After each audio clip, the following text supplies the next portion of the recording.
Okay, hello everyone. We are ready to begin. So if you guys haven't already, there are two surveys on the screen that we would like you to fill out. The GCS census is just so we can get some statistics on what you guys want out of the club so we can better serve your needs. And then the Tarsier Studio availability is because Tarsier Studios, the studio behind Little Nightmares, they can only meet from like 9 to 4 because they're in Sweden, so they're like 6 hours ahead. And they also can't like do overtime. They have strict labor laws. So please fill that out so we can have it with the least number of schedule conflicts. I'll wait a little bit for that.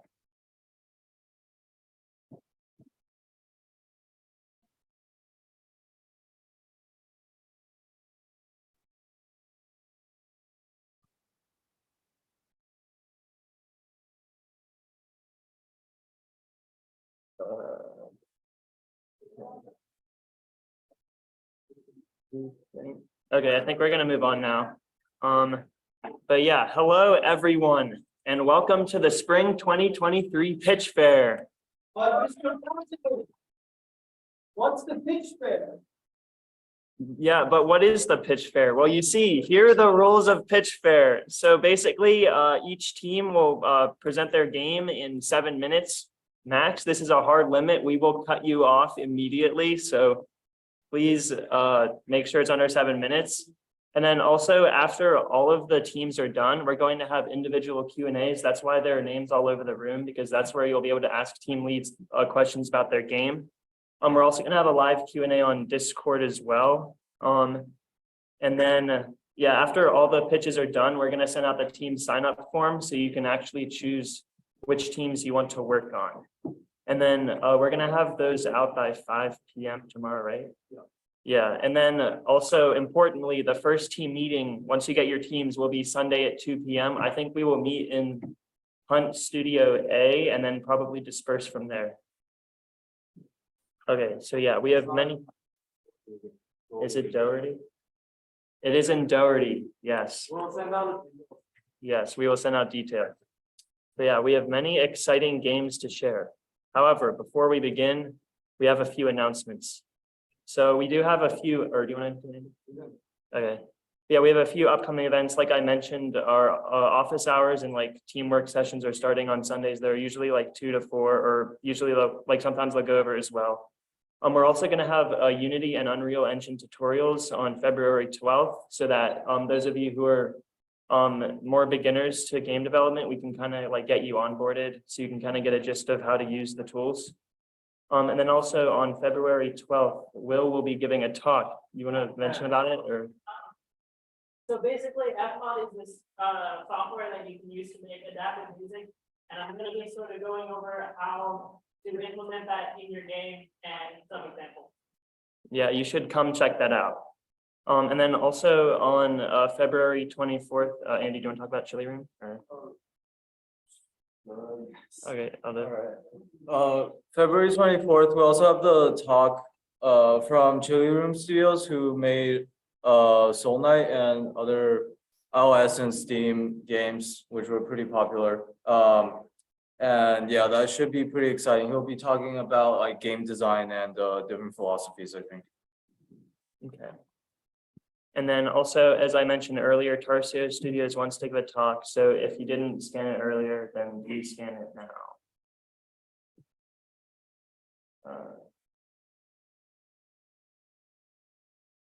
Okay, I think we're ready. Okay, and now, without further ado, let's see some pitches. Woo! Okay, first up is trial. All right, just click on your slides and then.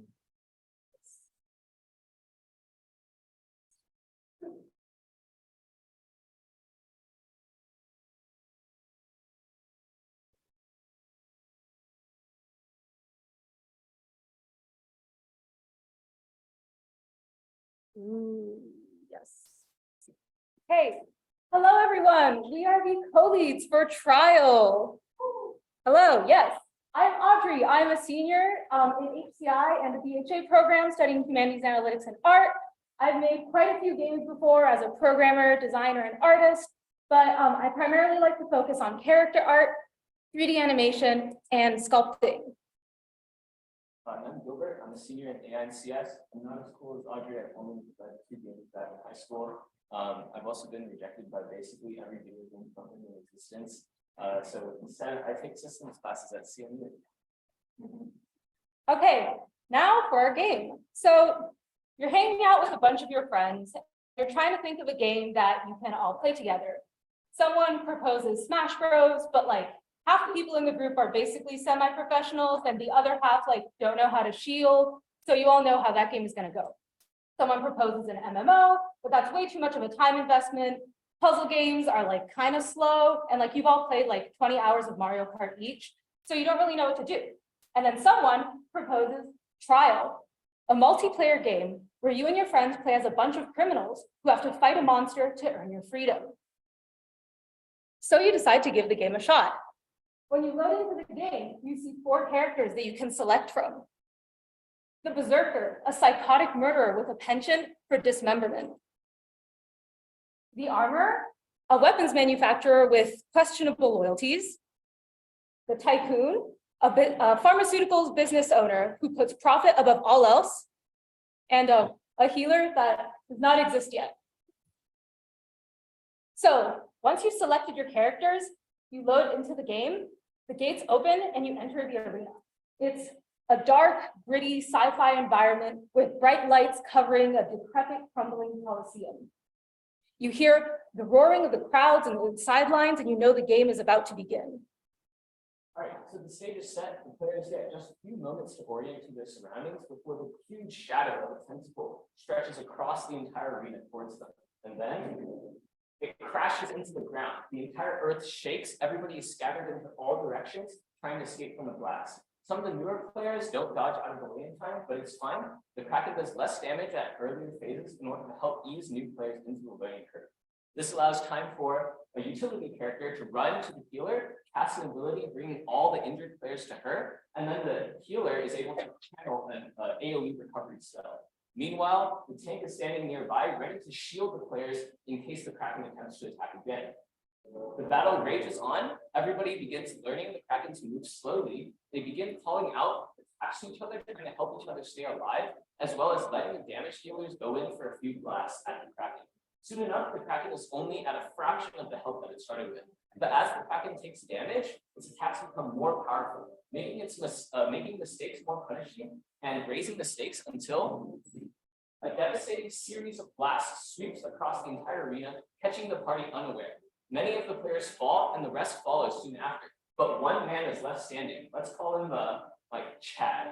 And so Chad has played our game before, and he's got a little bit of experience with the tricks that you can do in this game, like iframes, animation canceling, and parrying. So when the next Kraken tentacle comes, Chad easily parries it away. And everybody is watching. The player feedback sound effect is immaculate, making the whole room erupt into cheers as Chad gets to show off his skills in a 1v1 against the monster that took out all of his friends. So he continues parrying, dodging, weaving until finally the Kraken is slain. So anyway, that's the vision we had for our game. Here's what we actually have implemented. So as you see, we already have a functioning multiplayer with our 2 characters. We also have a few models and some animations already implemented. You can currently like block an attack. You can also get hit by an attack and you'll take damage, as you can see by the little UI indicator that we have there. We also have a bunch of like chained attacks between all the tentacles, and like a sweep attack, and individual attacks that are specialized to the players, like this area effect shield, which is just for this character. This is our timeline, and you can see it might seem a little bit lopsided. We're hoping that some of the existing content that we have allows us to finish the baseline content around somewhere alpha time, and that gives you guys a lot of time to focus on the ideas and content that you guys are excited about instead of having to work on our baseline. No, it's fine. This is a brief index of who we're looking for. Everybody. In regards to programmers, hopefully you have a little bit of programming knowledge already. You don't need any specific game dev knowledge, but if you do, that's awesome. If not, I'm happy to teach you everything except figures. I have no idea about, so we'll learn that one together. In regards to designers, I think our game is a little bit special because we kind of designed the entire game from the player experience first, instead of a specific mechanic or a story. So designers, you guys will be the master chefs of that player experience, telling us what to clean, cut, and cook in order to better serve that experience up. In terms of artists, we are looking for 2D and 3D artists. 2D artists, it's good if you already have some experience, and if you're interested in making more polished environmental art, splash art, and UIs. In terms of 3D art, you do not need any experience. We want a lot of models, but we're going for a very low poly art style. So you don't have to have any experience, and I will help you along the way. I can show you how basic block modeling works, rigging for animation, and texturing. In terms of sound design, we have no sound design knowledge. So if you want to be a sound designer on this project, you will be in charge of everything and you will have complete control to make your vision a reality. We will help you however we can, but like I said, we don't have that much experience. Here's the tech we're using. Gilbert has a DDR mat as well if you want to play with him. And here's just some more art inspiration for our game that wasn't featured in the previous slides. Come talk to us later if you have more questions. Thank you.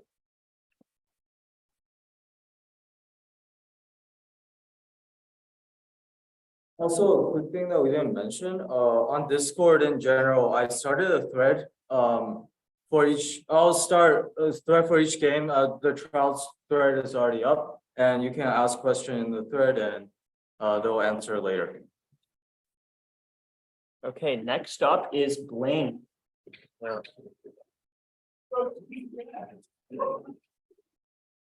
right, good luck, guys. Thanks. Yep. All right, what up, GCS? Yeah. Okay, our game is called Blink, and it is a 3D spatial puzzle game.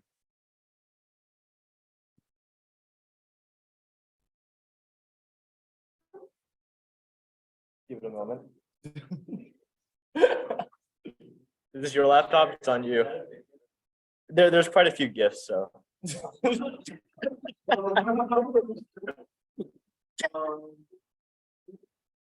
to go to the next one?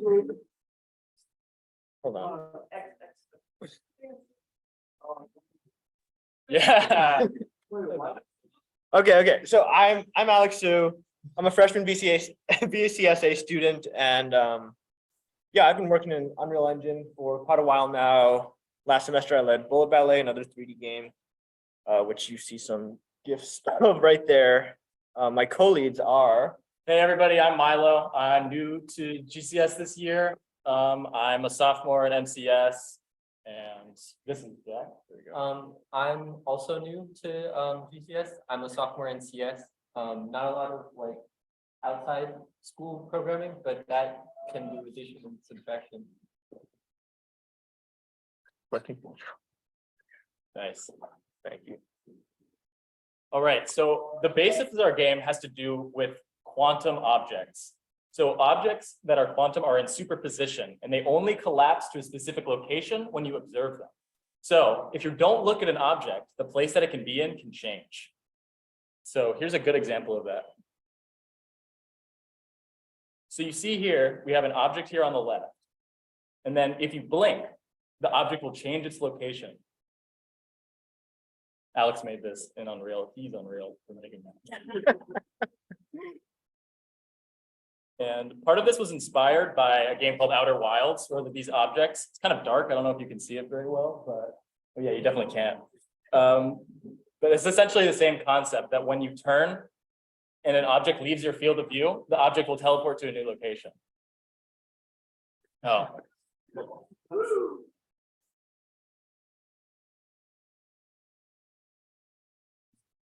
Yeah, right there. There you go. All right, makes sense. Thanks. So how can the player utilize this effect? Okay, so probably most of you have played the first Portal game, but if not, here's a quick review. You're putting this cube on a button and that opens the door. But let's reimagine this with quantum superposition. So you walk into a room, first your cube is there and you're looking at it, but then you turn around and now the cube has has teleported over there because these two X's are the two possible states that it can be in. And so you have to be constantly looking at the cube as you move it to the button, or else it is going to teleport to a different state. And once you do that, you still have to be careful because now, say, for example, if you look away back to the other side, it's going to go off the button back to one of its original states.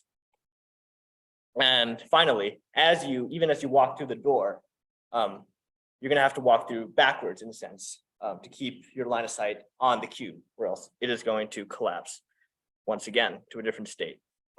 And that puzzle introduces these three fundamental ideas of this puzzle game: is that looking away updates the superpositions of objects. And if you pick up an object, that basically locks its state because you're going to be constantly looking at it.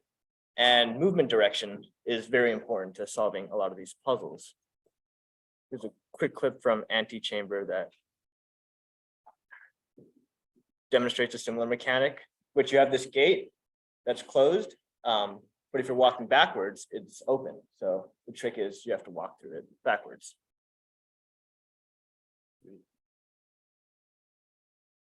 But now, here's where it gets really interesting, is the blinking mechanic, in which the player closes their eyes. And that basically has two main functions. One is it updates all the superpositions because you close your eyes and then it collapses to a different state, or you can keep your eyes closed.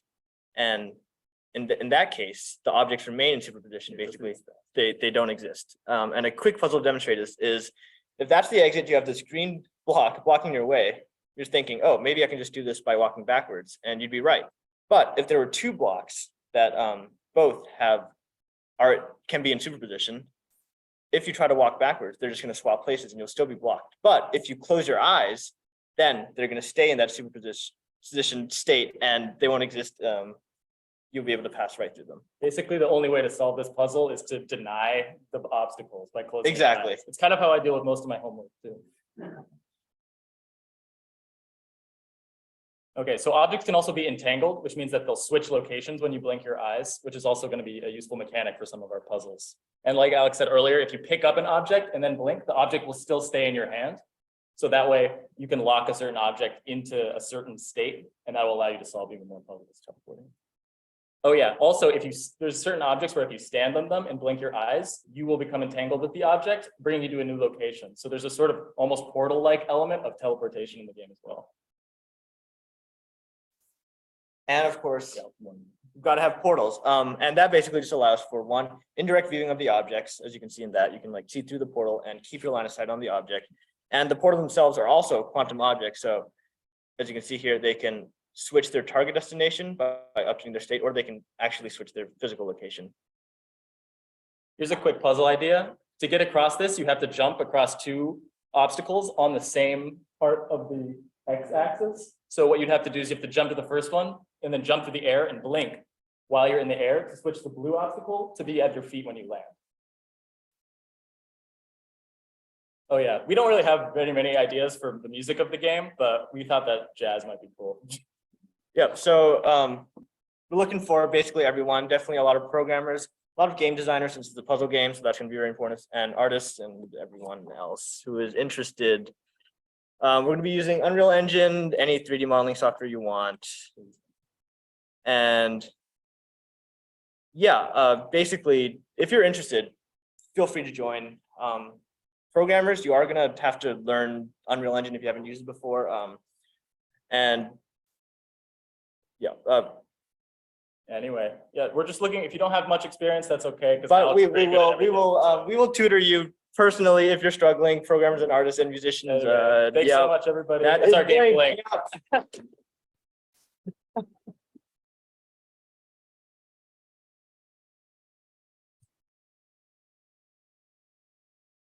Good job, Team Blink. Okay. Ooh. Ooh. Okay. Next up is Hanks in Advance. Woo! If you need to hide it more, hide clothing this. Okay. We need to hide this.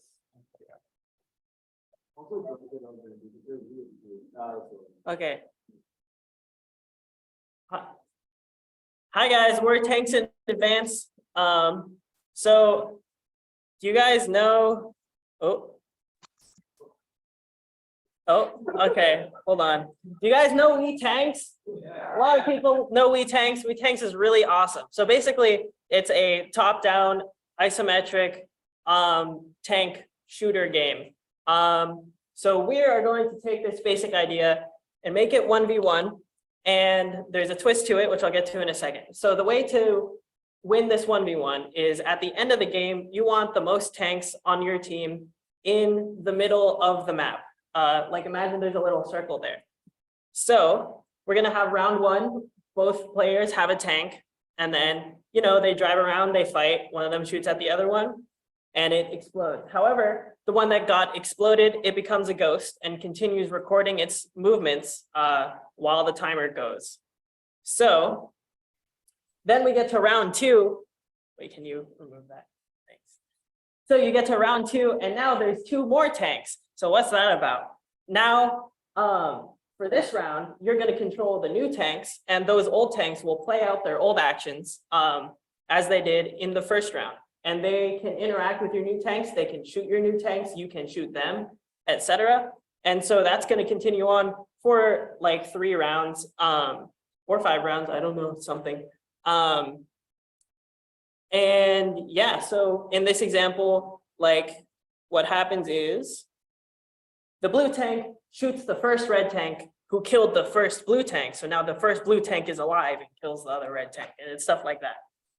So we're hoping to have a lot of like strategy and depth in here that will come out of just players, you know, experimenting. And we have a demo of just the movement recording. So you can see that they're moving around, and then doing a little dance. And then, you know, now it's round 2, they're gonna do the same thing. Except now we're recording the new ones. They're all dancing for some reason, I don't know. So yeah, we got that tech part working, and that's hopefully the most complex like tech part. So we're looking for all levels of people. So we kind of skipped introductions. So who is Will? I'm Will. I'm a BCSA senior. This will be my 8th game in the club, and I co-led Dimensional Rift last semester. I am an audio person. I really like adaptive audio, so yeah. Hi, I'm Adrian. I'm a CogSci and HCI senior. I led Dimensional Rift alongside Will last semester. I'm mainly a programmer and an artist, and I was also your former president. So we're going to dive quickly into the art style first. This is going to be a 3D game, and we're thinking of making some shaders to do cell shading and also a lot of post-processing with Bloom. We're going for a sci-fi theme, but all our models are still going to be lo-fi. Think games like Untitled Goose Game and Donut County. And there's a lot of room for VFX and animation since we're focusing on just the core set of mechanics. There won't be too much work needed to do there. So if you're looking to create a game with a lot of visual polish, then this is one for you. Yeah. And also we're going for a little bit of a sort of toy box, lighthearted vibe. So nothing too complicated. With programming, the only complex thing is kind of the recording system, but that is mostly implemented and very easy to slot things in now. So the things that we're looking for programmers to work on are pretty simple things that you can learn while doing Unity. Like say you want to make like little explosions that come out with like particle systems when you shoot, or just little polished things like the camera moves in to your player when you win, stuff like that. We want to make this game like polished because the scope is pretty small. We don't want a ton of like new mechanics, etc. And now sound, guys, what's he gonna use this time? Not Fmod. No, I'm just kidding. I'm using Fmod. Okay, so if you're gonna join music, basically this is the plan that we have for music. Basically make all of your tracks in 4 different layers, and then we will fade in and out those layers depending on like if there's a pause or like a select loadout, if we add a loadout. And then through the different rounds, different layers will come in and out. and get more intense. So we're kind of going for like heroic / militant, but it's kind of sci-fi. So it's kind of also kind of lighthearted. This is an example of Buzz Lightyear's Space Rangers and Disney. Uh-oh. No. Okay. Well, okay. So this is Buzz Lightyear Space Rangers. I can't really see my mouse right now. Oh. Yes, I can. Never mind. So it's kind of goofy. You know, there's like pew pews and stuff. This is Kirby, which is like a little, you know, it's exciting. This is very orchestral, but there's electric parts later. Like whatever. This is Nintendo Land. So this is also very sort of militant, but there's also electronic elements somewhere in here. You can't really hear it. It's like a whatever. I'm running out of time. I gotta keep going. So anyways, this is a pretty low like experience required project. So, you know, it'll be pretty good, except for the musician part. Like, I'll help you learn that though. And then. Yeah, so you'll get tons of support from us. Programming and music is what Will and I have been doing for like 4 years, maybe even more. But we also worked on a lot of games with artists. So if you are an artist, we know where to provide resources and how to help you out there as well. Yeah. And that's our pitch. Thank you, everyone.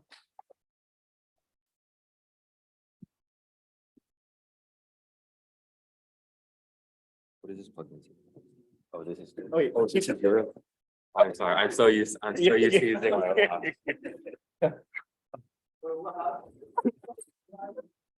Wait. Wait. Yeah. Yeah, leave it in the bread. Okay. Thank you, tanks, in advance. But now we have Super Flytrap Adventures.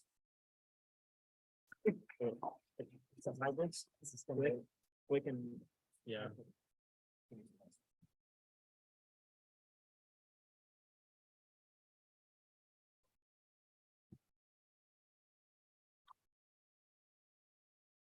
Ready to do anything else?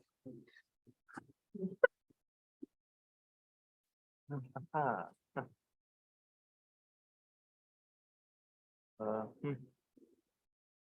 you all have time to get that from that and take- Bro, It's just a- wait, what happened? it's just the only the weeks. I don't know. Yeah. It's help playing the desktop.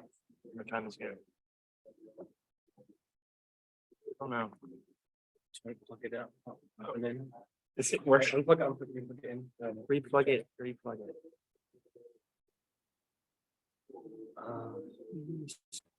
Yay.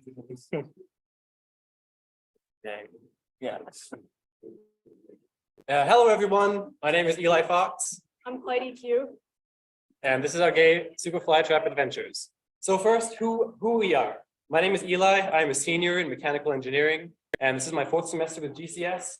I previously worked on the 3 games Farm Fight, Serene Hen Donkey, and Nom Nom. And you can see by these, I like making 2D games, and specifically, I really like making 2D platforms. When I'm not at GCS, I like doing music. I play bassoon in the orchestra and in the Kilty band, and I also sing C# chorus. Okay, hi, I'm Clyde. I'm a first year physics major looking to do computational physics. I'm a first year, so I've only done 1 GCS game, which was Non with Layla. And in terms of making games, well, Non was my first one. So I just wanted to mention I play basically just 2 games, Valorant and Osu. Yeah. So the big idea is a 2D platformer with an unusual movement scheme. Namely, you can only move with a short range grapple. And instead of running around and jumping, you have to grab onto walls and objects and drag yourself along. So how do you do this? How do you make this look natural? Well, the answer is you are a Venus flytrap in a pot. So this is an example of what the movement looks like. You see, you click on a place, the Venus flytrap head goes out, then you pull the pot behind you, you let go, the pot still goes forward because of the momentum. And it's a very simple movement scheme, but allows for a lot of creativity in the level design. For art direction, I would like, say, medium detail pixel art with subtle to no outlines. You can see that in these 3 games, which are all very good games: Unitopia, Awakening, Celeste, and Rain World. I will say though, I'm not dead set on this art style. Like if you're a 2D artist and want to join this game, I'm definitely open to other styles, but generally I'd say cartoony art and vivid colors for the style. For sound direction, this would really depend on the level. I'm just thinking generally video gamey music and like upbeat. This is what the first level could sound like.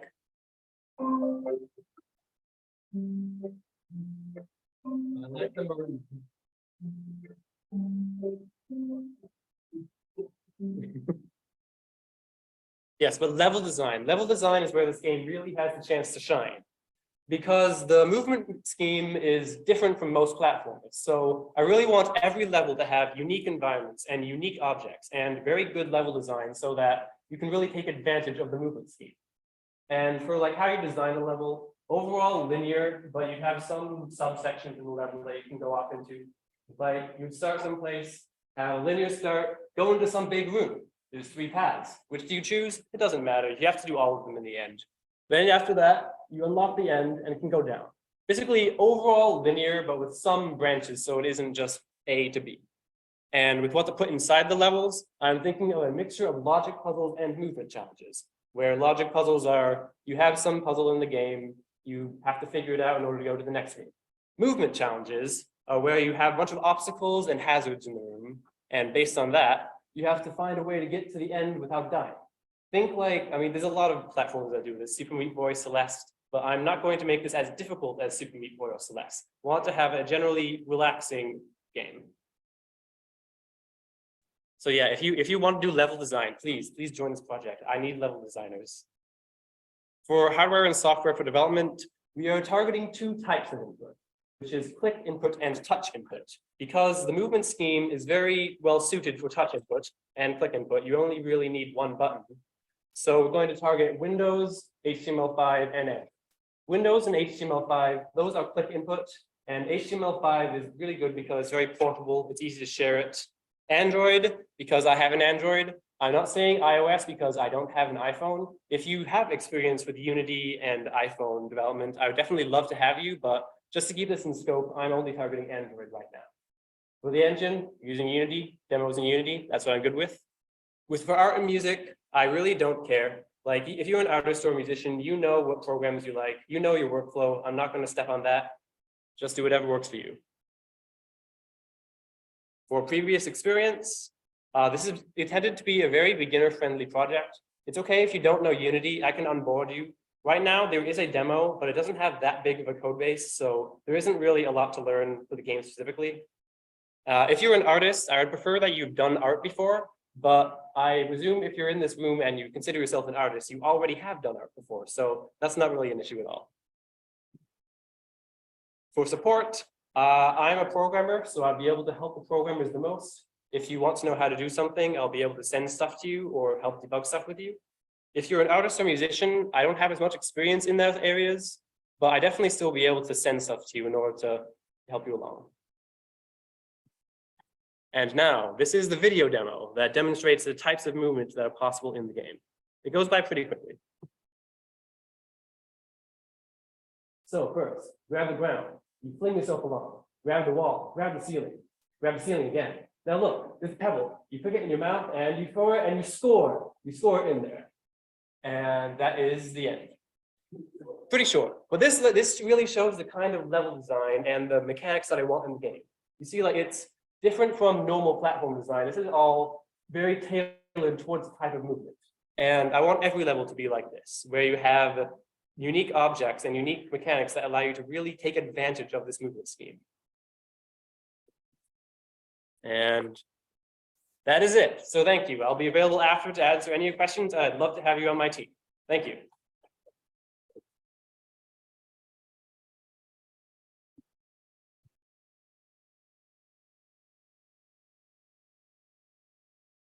Thank you, Super Flytrap Adventures.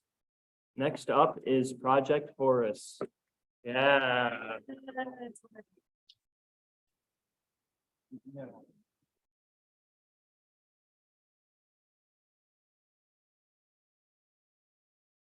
Alrighty. Load. Okay. All right, so I'll just start. Hello everyone. I'm here representing Project Horus. So who are we? So I am Joyce. I'm a senior in BCSA and I like action games and fighting games. I've been in GCS for as long as I've been at CMU, which is 4 years, and I was your former vice president. Pass it over. Hello, I am Matthew. I've been in GCS also since I came to CMU. I like VR. Yeah, we've worked at a lot of games, so pretty much made a game every semester. We made Fantastic Little Lights, Guilty Goose, Panarctica, Foo Fight, and Blade. Cool. All right, so today I'm gonna take you on a journey first. So you are a cyborg inside of the desert. You were dead. But one day you were revived by a voice inside of your head. They say that they revived you. And they say that if I can flip my slides, they're in a tower right on the horizon and that they need your help. So now you head towards the tower. On your journey, you were ambushed by giant robotic mechs, and then you fight them with all the force you have and your pretty cool red katana. Yes. And now you finally got there, but you only find out that the tower is not what you had thought it was. I'm going to leave it open-ended here so you guys can imagine some cool consequences at play. So what is Project Horus? I've just given you the background story to it. Project Horus is a boss rush. It's a VR sword fighting game, and it's set in a retro-futuristic world. Title, Project Horus. And so there's a bonus part. I think the plot aspect of this is pretty interesting, so potentially more narrative, but we're going to go over that in a little bit. So what are the main mechanics? This is a VR fighting game, and it's mainly a VR sword fighting game. So we're borrowing a lot from games such as Infinity Blade. If you guys ever played that on iPad, it was pretty great. And so a lot of it is about slashing, and a lot of it is about parrying. And no blocking, because we're here to press buttons. We don't want to block. But overall, it's a pretty standard things you can do with a sword. And Metal Gear Rising is very cool. I'll just put it there. Oh, yes. Okay. A second part is that you are a cyborg, which means that you have body parts that are mechanical and also replaceable. So you can detach and reattach arms with different abilities. If you ever play Devil May Cry, think like Nero's arms, where you can kind of attach different things with different situations. Some things we've thought about, maybe just like magnetic gravity control, attach a big sword onto your other arm, or maybe something like a grappling gun or like Scorpion's hook, where you can put enemies closer. And the bonus part about the arm is that because you can take it off, you can also just throw your arm. So there's some potential there about just tossing your arm out as like a projectile. Yeah. And then coming back to the movement aspect of it, I'm pretty much ripping off Until You Fall here, but we're gonna have a pretty like slow moving state where you can use your joystick. And also we have a directional dash, which will consist of the majority of the movement. Oh, this is audio, awesome. So this is the directional dash, and you can also dash into enemies, so that's cool. Yeah. All right, so there's only 2 rules. There's a lot of potential here, is that no guns and no sandworms, because we're not Dune, and this is a desert setting game, so it's very easy to become that. And for the aesthetic of the game, we're thinking very specifically retro-futuristic, aka STEELPUNK. The one word to describe it is that it's basically futurism, but in the 70s. So a lot of the things inside of this age are very like knobby with, I don't know, disc and stuff, and very like detailed and intricate surfaces, which I think works really well in VR, and because buttons you can press. Another thing we're kind of referencing off of is like military aerospace stuff, because they're smooth and they're really techie looking, and I like them. Yeah. So now you've heard a lot about the game, so you should join our team if you're interested in designing giant monsters.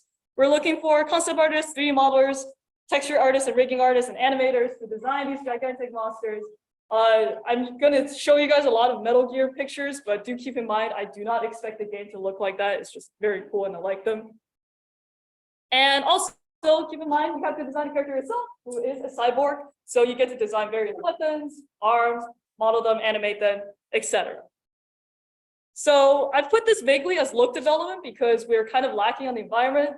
Since it's set in the desert, there's not much there. but we needed people to make it look a lot more like atmospheric. So namely VFX artists, some modeling, arena design, or just things to make it look cool in general.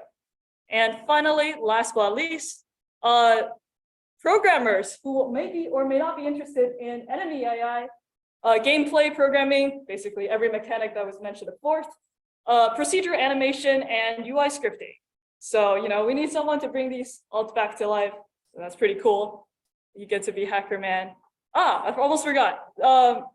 We're also looking for UI designers who might be interested in designing like these certain kind of like retro looking UIs. A lot of these are referencing off like old movies like Terminator, Metal Gear Rising is on there as well. Or like RoboCop, think like very squarey, but kind of like word text based UIs. Yeah, music and sound. So far, the plan is to have distorted British punk rock playing in the background while you slay monsters. And we want to focus quite a bit on the like mechanical beeps. Can you guys hear it? Yeah, but like kind of when you move around and when things move, there should be a lot of sound. And this is just like distorted music because I don't know, you're broken and you're dead in the desert for a while. This is what you hear. No. All right, finally, narrative and potentially voice acting. The biggest part of this is that there is a sound inside of your head. So someone needs to be that sound. And there's a lot to play with narrative about, for example, unreliable narrators, etc. Finally, previous experience needed to be on this team. We put programmer up really high, not because the things are hard to program, but because this is a VR game, which kind of just automatically ups its levels. Artists and musicians. I'm okay with musicians being less experienced because it's mostly sound effects, but art, you do have to do quite a bit of like modeling, etc. But do not worry because me and Matthew, and along with some people on our team, we have a lot of experience developing both on the art side and the programming side. So we'll be able to help you out with that. Unfortunately, none of us are musicians. And finally, last but not least, most importantly, if you're a programmer, you need to have a Windows computer because we're using a custom version of Unreal Engine with like a specific graphics model. So it doesn't have a Mac build. I'm sorry. But yeah, but everything else, pretty much anything goes. Artists, you already know what program you like to use. Everything else is all good. Yay. Thank you guys.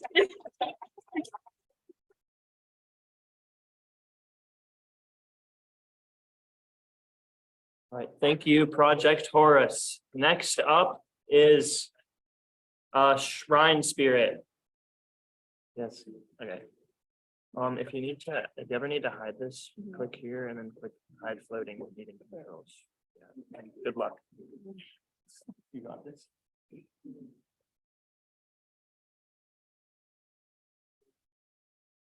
Okay. All right, hello everyone. So this is my pitch for Shrine Spirit. So first things first, a few things about me. I'm a freshman in computer science, and I'm really interested in stylized art and visual effects and storytelling. And I really love games in particular that have a cool or sweet storyline. So for example, I really like some NPC storylines from Genshin Impact.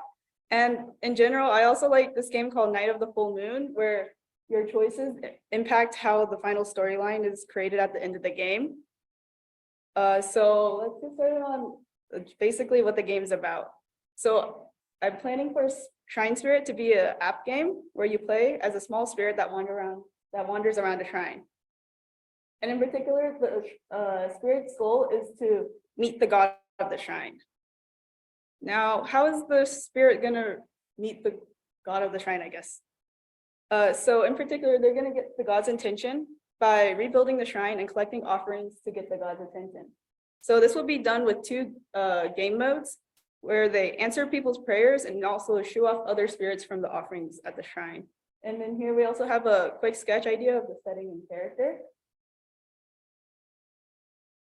So the first game mechanic is during the day, where the spirit helps answer the prayers of people who come to the shrine. And after hearing the wish of the specific person, they will give them a matching token. So I'm thinking for the game mechanic to be pretty similar to any of those pet games where you would feed them food. Except in this case, we are not feeding a pet food. We are listening to a person's wish and giving them a token. All right, and then the second game mechanic is during the night. where you should be shooing off spirits that try to come and take the offerings. And I decided that if we want to increase difficulty, we can increase the amount of spirits that appear or the amount of times you need to tap on them. So for this game mechanic, I'm going to think it's pretty similar to whack-a-mole, except the moles will move closer to the center of the screen as time goes on. Except also in this case, we're not hitting moles, we're going to be hitting spirits. All right, and then here are some extra features I would like to implement if we have extra time. I would like to include a very well-developed storyline between the people who come to the shrine. I would also like to include a plot line and more cutscenes, I guess, for the spirit. And then finally, I would like an additional game mechanic where you're able to possess objects. And then this would increase the amount of things you can do for both game modes. So at nighttime, you would not only fight off spirits, you would also fight off thieves that may come to steal offerings. And you would fight them off by scaring them off by possessing a weapon or object. And then during the day, you can also possess objects to answer the prayers of the people. All right, so for the art direction, I'm hoping for a calm 2D peaceful idle game. So in particular, I'm looking for a painterly art style for the background and a simple cartoon style for the characters. So in particular for the background, I said I would like a Ghibli-like feeling. It could be a simpler art style, but basically it will just be a peaceful art background. And then on the left side, we have a picture of characters from a game called Hungry Hearts Diner. And I really like how the characters are shaped. So I was hoping for similarly proportioned or styled characters. And then other things about the game, for the hardware, I think we'll be using PC and Mac to create it, but we'll be testing it on mobile devices. And the engine we'll be using to develop the game will be Unity. Music, I have not thought of exactly the music direction, but I'm hoping for a peaceful music direction with maybe calm piano music. However, this can be open to change. So in general, for team members, I'm looking for a co-lead who has experience in being a team lead and game creation so they can help out team members or direct them to resources. I'm also looking for 3 artists who can work on 2D character animation, backgrounds, and a little bit of user interface. I'm also looking for 2 to 3 programmers who can work on an app game, and also a programmer who can help implement the animations that are created by the artists. And then finally, I'm looking for 1 musician for background music, which I described earlier. In general, for experience, I'm expecting that programmers who have not worked with Unity or app development would have to learn a little bit to work on the game. However, I think artists and musicians can learn along the way. And that's it.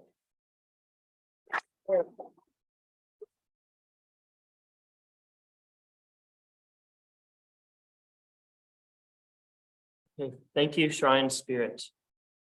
Next up is Waves.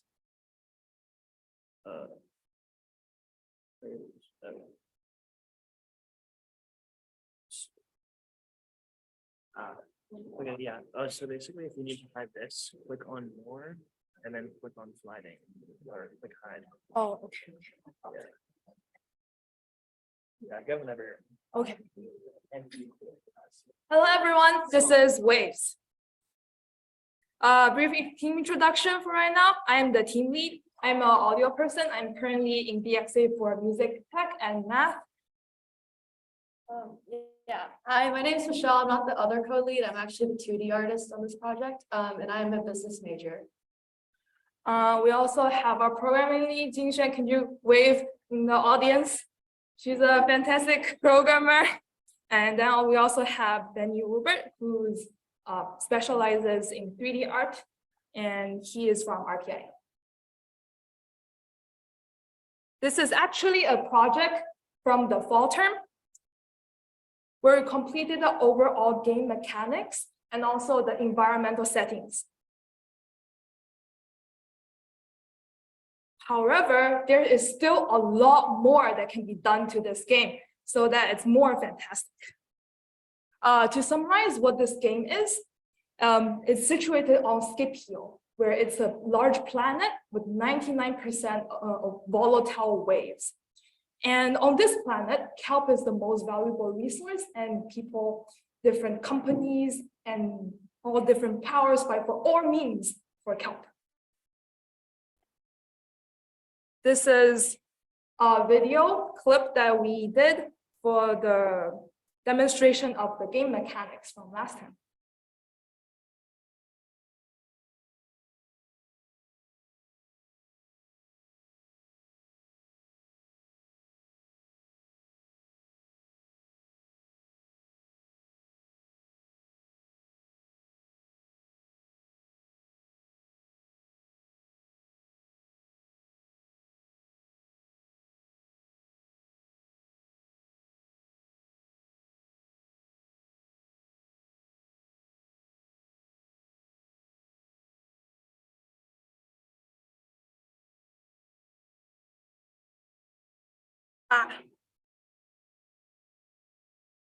Okay, so for 3D artists, we're looking for people who are proficient in any kind of 3D modeling software and has a primary interest in hard surface modeling, which means like ships, different buildings, infrastructure, floating cities. But if you're also into designing soft creatures, you're also welcome, because we're trying to design some more sea creatures in this world, such as jellyfish, different kinds of sea monsters. And so rigging is not required skill, but it would be nice to have if we want to join this team. Anyone is.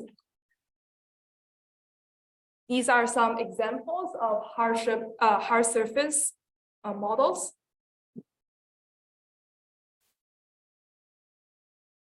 And these are the marine creatures that we might create. So for 2D art, we're looking for people who are proficient in any kind of drawing software and or are proficient in using AI generators to create like inspiration boards or like just like casual brainstorming for the art itself. You have to be interested in stories, designing characters. We're also looking for people who can render backgrounds. So UI design is also appreciated. So on the left is an example of a AI brainstorm we did to come up with some inspiration of how we wanted our characters to look. And on the right, we have the actual art itself that we created over the semester. And for programmers, we're mainly looking for people who are experienced in Unity, but if you're a fast learner, it's also welcome. We expect people to work at least for 3 hours per week. But you can also pile up your work during the spring semester, the spring break, if you really want to. But overall, just interested in games and have the passion to work on it. This is our MVP for the spring term. We're looking to embed a more detailed campaign map. So Jinxuan is going to program it with, it has all the different locations, floating cities, where you travel to different places on the globe and do different kinds of tasks. There will be time references and also changing weathers. You also have different thunderstorms, rain, and changes in different places and spawn to different locations. Yes, this is our project, and please ask any questions if you have them afterwards.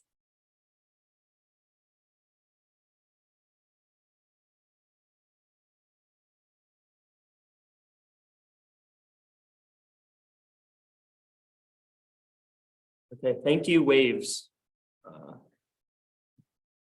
All right. Next up is Before the Lunar Moon.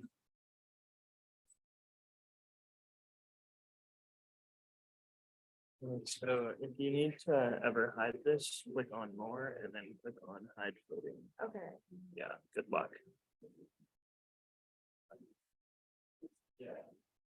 Hello, I'm Cynthia and I am pitching a game, and this title is tentative. I just kind of like made a title because we needed one.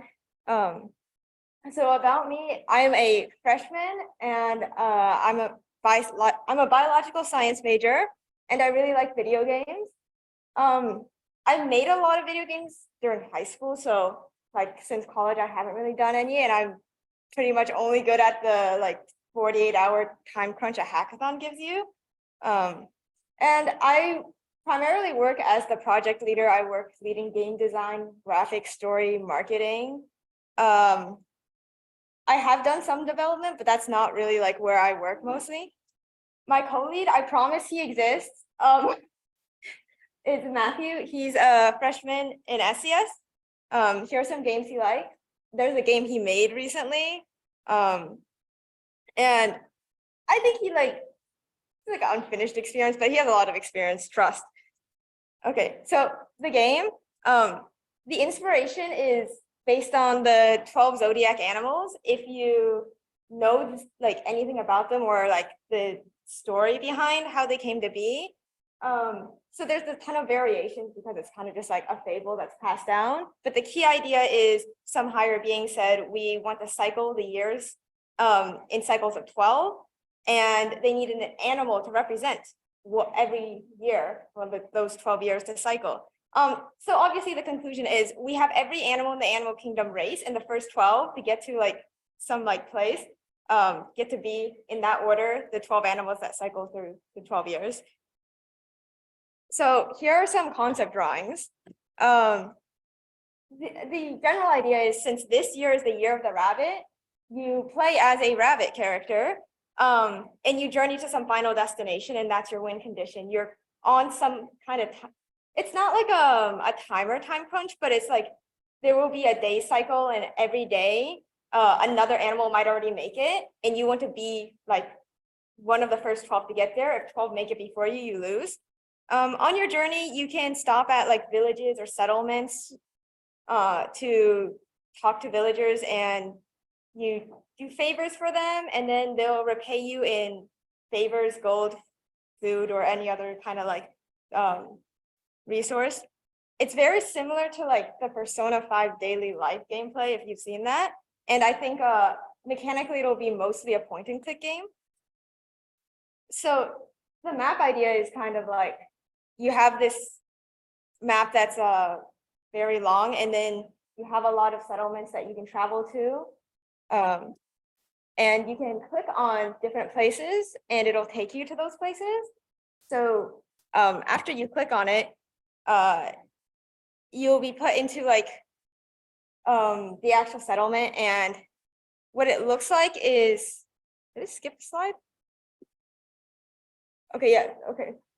It looks kind of like just the camera zooms in on basically a part of this larger built like map area. And your character is basically just centered on the camera follows you, and there are these like hard borders on the side, because if you've seen how like Don't Starve does some of their stuff, or Call to the Lamb does some of their stuff, it's really similar to that. So in these actual like settlements, you will have like more gameplay where you can walk around, you can talk to characters, you can interact. And it'll be a very story heavy game. If a lot of the interesting aspects of the game is going to come out through like a dialogue, telling stories, and the art and environment, hopefully. So we need people to make this game. And the roles we're looking for programmers who obviously they make the game. We'll be working in Unity. We're looking for 2D artists. There's a lot of environmental design. There's character design and UI. And it would be really nice to have like style consistency throughout those things, but who knows? Sound effects and music, that would be nice. I haven't really made any hard decisions on what that should sound like. And because a lot of this game's mechanics comes down to like interacting with characters and having dialogue and these dialogue sequences, I think there will be a role where you just like write dialogue, you keep track of who's saying what, and just consistency throughout the story. And the prior experience you need to work on this game, honestly, if you just like games, that's pretty good. But so for programmers, it would be nice to have relevant experience. If you're an artist, musician, or writer, just like if you want to learn and you're willing to put in the effort, that's pretty good. So for support, I do a lot of art, do a lot of writing. So I can help with that. And for programmers and musicians, my co-lead, he will be the lead programmer probably. He'll probably direct you to some things that you can reference and learn from. And for musicians, we don't really have anyone on board, but I know some resources if anyone needs help. So thanks for listening.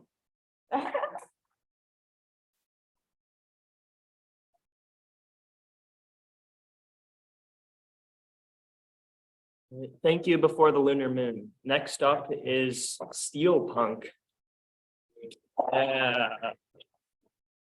You need to hide this more. I think that's good luck. All right. Hello, everyone. We're STEELPUNK. We are a GCS, FPS, MMORPG. That's not a joke. We are actually an MMORPG. We're going for something that's pretty unique for GCS. It's a really large scale project, but this is our second semester running it. We've done a lot of work over winter break and last semester. So the game is actually in a really, really stable spot. A lot of the foundation is laid. So we're really looking to bring on a lot of creative design people to expand out the content, add interesting game mechanics, and really take it to the next level. So rather than pontificate about what the game is about, there's a lot to talk about. We've just put together a trailer for you. There's a bit of a cinematic session in the gameplay section. You can probably tell when it switches, but yeah, enjoy.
So yeah, so hopefully that gives you an idea of where we're at. So real quick, let me just talk about what the game is. So so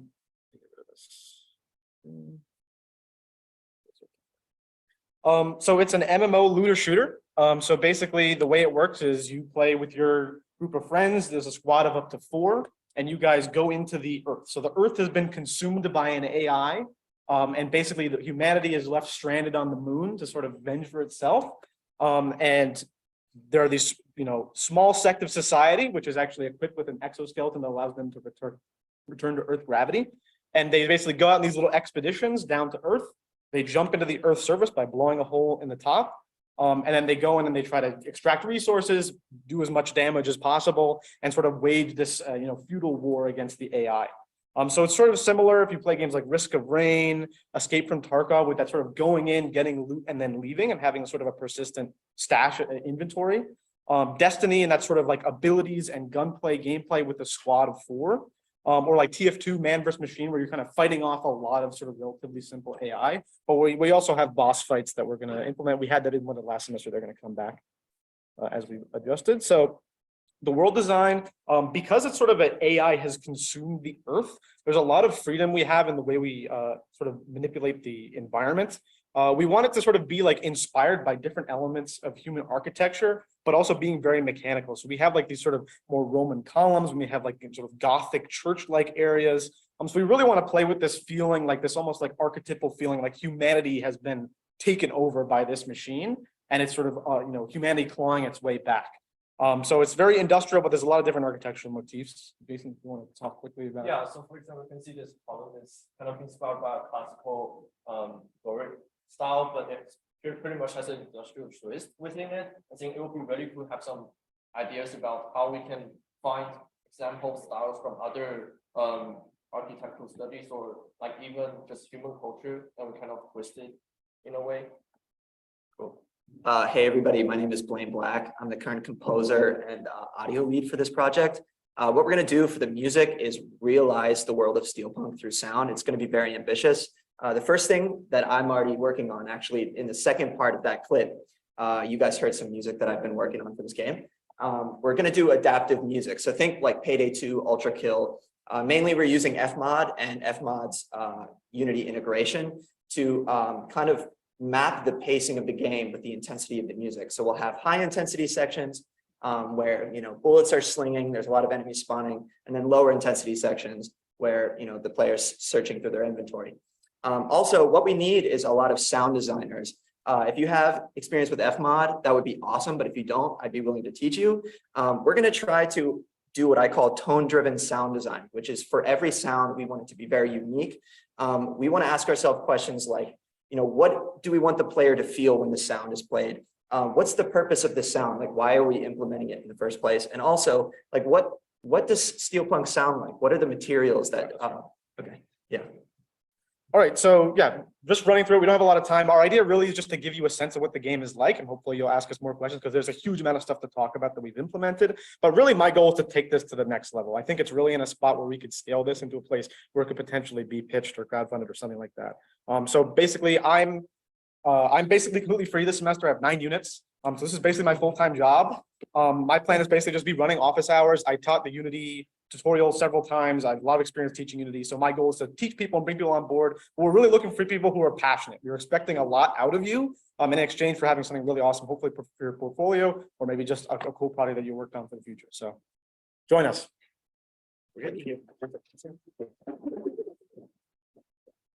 Yeah, if you have any questions, ask us in the Discord, please.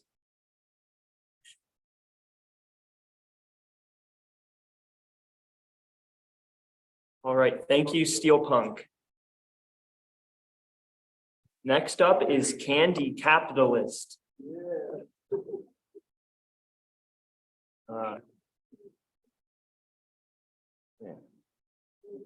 We have a laptop for you.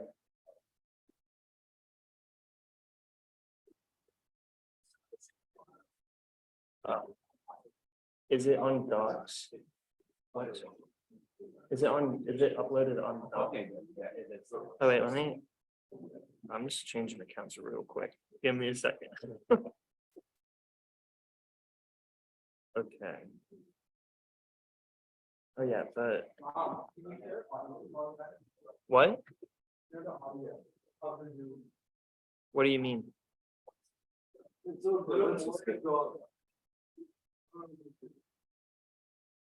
What?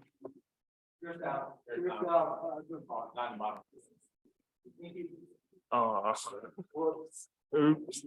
Okay, yeah, basically, guys, if this thing comes up, click on more and click hide floating. But yeah, whenever you're ready, you can go. All right, so hello. So we'll get started here. first of all, hi, I'm Chris, a freshman. I have experience with Python, C, and Java, and absolutely nothing else except for writing and storyboarding. But that's mainly it. My name is Craig. I'm also a freshman in GCS, and I'm an artist, and I have some experience working with games. I made some Minecraft clones, or like a Minecraft clone in Rust and OpenGL, plus a Terraria clone in C++. And Daniel's not here, but he's a freshman at CS, so not here. And he has experience with Java and C#, and he's an artist. Look at those sick ass drawings he made. So our game, okay. Our game is Candy Capitalist. I don't know having an image there, but So, there it ever is. wanted to make candy before in a game? Well, now you can. So this game is inspired by XCOM, Atrio, and Factorio. So our key components, this is going to be a single player game. It's going to be 2D pixelated, top down kind of art style, like a Mori, that kind of stuff. The gameplay loop is going to be based into two parts. You're going to have a base management side of the game where you produce your candy, and then you're going to have missions where you go out, raid other enemy candy bases and that kind of stuff. We're also going to have somewhat of like a minimalistic story. It's not going to really be a story focused kind of game. Yeah, so it's basically a bit like a gacha game. You have base, go on missions. And this is the main gameplay loop we have over here. It's a bit covered, but that's mainly it. Okay, so basically you farm candy in a Factorio style gameplay loop. And you gather resources from your factory to craft new and powerful items such as more candy. And you go on excursions to fight other candy empires and gather valuable resources for your own empire and ingredient farm. And try to gather as much money as possible and candy, try and gather as much money and candy as possible to become a candy kingpin. So combat, we're really going with the XCOM kind of inspired combat. It's really like a grid system, and what you have is to have multiple like enemies, multiple allies on your side. It's turn-based, so it's a lot of strategy elements involved with that kind of stuff. And in terms of implementing that, we're going to have some kind of AI navigation system and decision making. So there are different types of weapons, blocks, snipers, rifles, swords, maybe, and armor types to resist damage and buff items, your usual that comes with these kind of RPG style games. So other elements, we're going to have player and enemy stats such as like accuracy, damage, dodge, that kind of standard JRPG kind of stuff. Also going to have potentially abilities and skill trees, along with a leveling system and XP. So candy farming takes place in a candy lab with a series of machines that produce finished products, and it's upgradable, of course, and it's part of the base management side of the game. So candy storefronts are where you're going to distribute your product, and you can unlock different types of candy farms, such as like sugar, rosemary, like all types of different like candy items. And you can use the money you get from your shops to buy useful items you can use on your combat excursions. So story, your name will be Walter Blanco. You start out as a down your luck office worker who got fired recently, and you decide to go into the candy business. You initially find success and invest into a rundown candy factory. Now you must progress your way up to the candy empire, to the top. So, all right. Oh, this is covered here. Okay, let's see.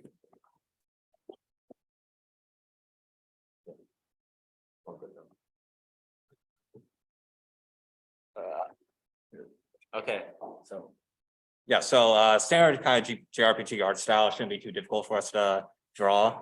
Top down, like Mori, of course, not so saturated colors like a Mori, of course, and two of us have been drawing for 4+ years, but definitely we would like to have more artists. So if you're an artist, definitely consider joining us. Oh, there you go. So for sound and voice acting, we've never voice acted anything before, but we will try. And Same if it goes for doesn't music, work, yeah. we'll find people who can. So please join us. Whoops. Okay, whatever.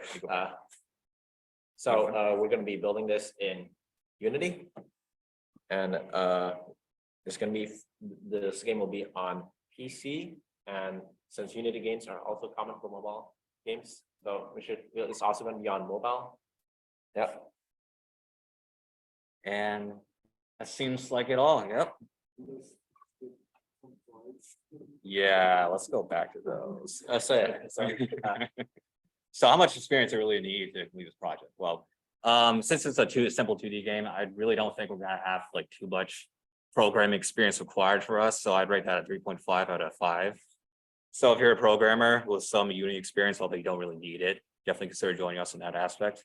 Artists, 2D, definitely less, I'd say, intensive than like, it's a kind of 3D game. So yeah. And musicians, we don't really need musicians, but if you are a musician, definitely would help, right? And yeah. Yep, that's about it. So yeah, that's Candy Capitalist. Thank you for listening.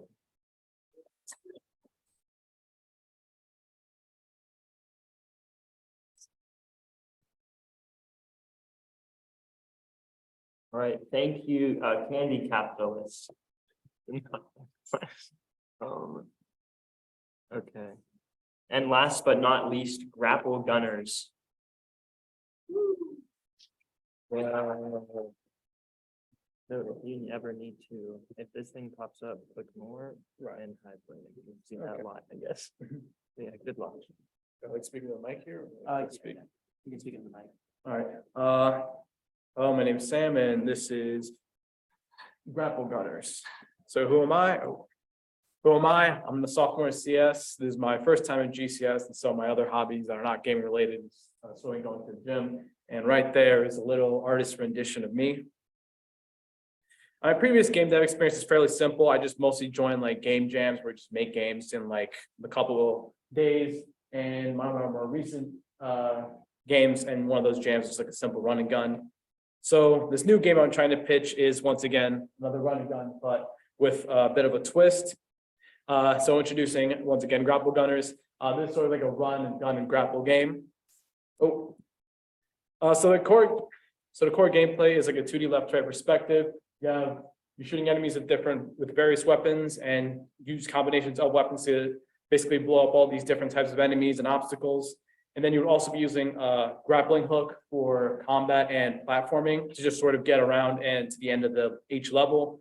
The scope of this is fairly small, just 3 levels and probably just 2 bosses per level, like a smaller mid boss and one of the bigger final bosses for each level. To the lower right is a very, very rough concept of like a main player character. So I would sort of base each of the character designs off of like maybe sort of like bugs and similar creatures. The inspiration is basically just like a bunch of retro games I like. So a lot of the gameplay is based off of Gunstar Heroes, one of my favorite Genesis titles. And then sort of the grapple mechanic is from a platformer series from Ristar, as you can see from the right, just sort of reaching out and sort of swinging from different branches and platforms to reach to new heights and places. The story, it's not too solid. I don't have a solid idea of that. I'm open to changing it, but basically just an intergalactic bounty hunter and just sort of stopping bad guys from doing bad stuff. Maybe they're like a whole group or not. I'm fairly open to it. I'm fairly open to changing this, and writers are also welcome to suggest their own ideas. The art direction is basically just me reminiscent of Genesis titles and sort of the action ones. So sort of like this sort of grittier colors. And as for like the sprite work itself, there's definitely gonna be quite a lot of action in it. So the characters are definitely gonna have like quite a fair amount of work going into it in terms of all the different movements they can make. For the music and sound direction, I would be going for sort of the kind of music that would also be reminiscent of Genesis titles. So it's basically a whole lot of FM synthesis and maybe also some VA and human-made and voice sound effects. And just a sort of example of what I mean when I say like Genesis music. Oh. That was kind of...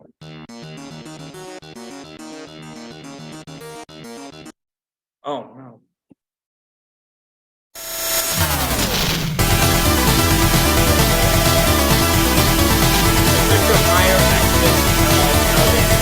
Just like sort of like set the scene for each level. Nope.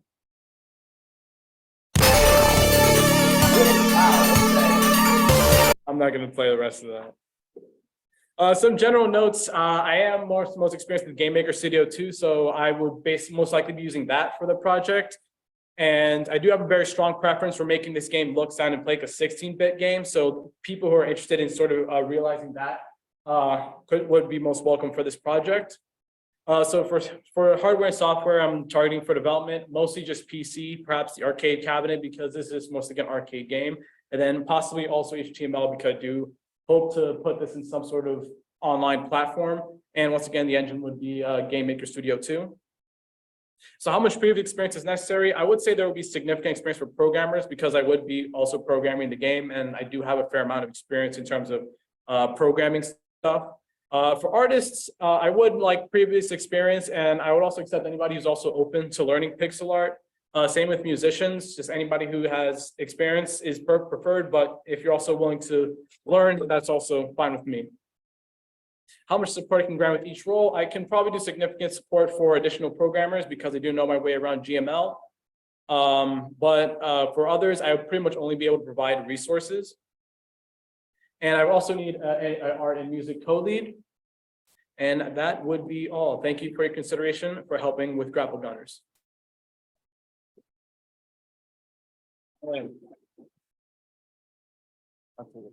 Yeah, thank you. Okay, thank you, Grapple Gunner. Okay. So yeah, that was all of the pitches. Yeah, but what now? Well, we have a schedule. It's posted on the Discord under the information tab, I believe. We already did the info session. This is the pitch fair. And then 1 month from now, we have our first checkpoint for our game. So just keep that in mind, I guess. And then now that you've seen all the pitches, here's a team sign up form. It's right over here.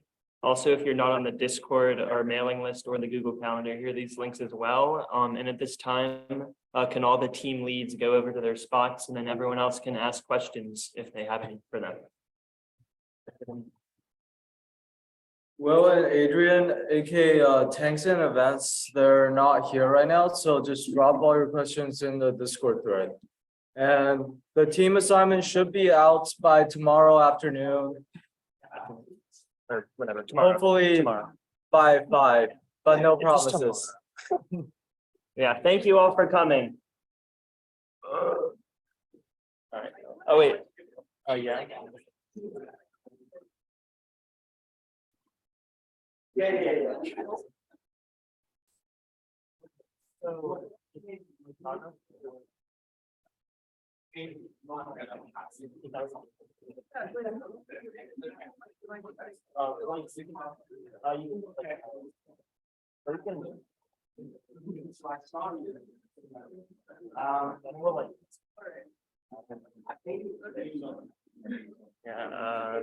what phrase this? You can. I don't know.